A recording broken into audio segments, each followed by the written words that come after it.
जय भीम साथियों, अगर आपको लगता है कि बहुजन समाज की विचारधारा सिर्फ राजनीति है तो रुकिए, क्योंकि यह सिर्फ सत्ता पाने की बात नहीं, ये समानता, शिक्षा और अधिकार की लड़ाई है।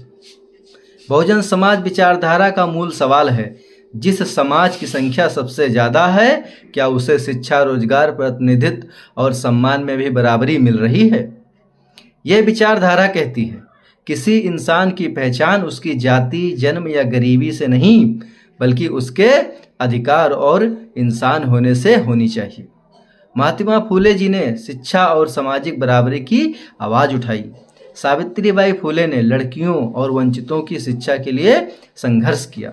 संत रविदास ने कहा, ऐसा समाज होना चाहिए जहां किसी के साथ भेदभाव ना हो। और बाबा साहब ने संविधान के माध्यम से हमें स्वतंत्रता, समानता और न्याय के सिद्धांत दिए। बहुजन विचारधारा हमें एक बात सिखाती है, सिर्फ शिकायत मत करो, शिक्षित बनो, संगठित हो और अपने अधिकारों के लिए जागरूक बनो। क्योंकि जिस समाज को अपने अधिकारों की जानकारी नहीं होती, उसके अधिकार कोई दूसरा तय कर देता है। और जिस समाज में शिक्षा नहीं होती, वो अक्सर दूसरों के बनाए हुए इतिहास और विचारों को ही सच मान लेता है।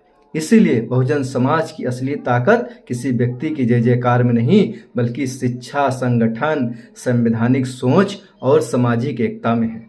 लड़ाई किसी जाति या धर्म से नहीं, लड़ाई है भेदभाव और असमानता की सोच से, क्योंकि इंसान को इंसान समझना ही एक बेहतर समाज की पहली सीढ़ी है। याद रखिए, जिस दिन गरीब का बच्चा अच्छी शिक्षा पाएगा, जिस दिन हर बेटी बिना डर के पढ़ेगी, जिस दिन मजदूर को सम्मान मिलेगा, जिस दिन किसी इंसान का मूल्य उसकी जाति से नहीं बल्कि उसकी योग्यता से होगा, उस दिन सामाजिक न्याय सिर्फ किताबों में नहीं, जमीन पर भी दिखाई देगा। इसीलिए विचारधारा को नफरत मत बनाइए, इसे ज्ञान, समानता और संविधान की ताकत बनाएं। बहुजन समाज की विचारधारा सिर्फ राजनीतिक नहीं, यह सम्मान, शिक्षा और समान अधिकारों की लड़ाई है।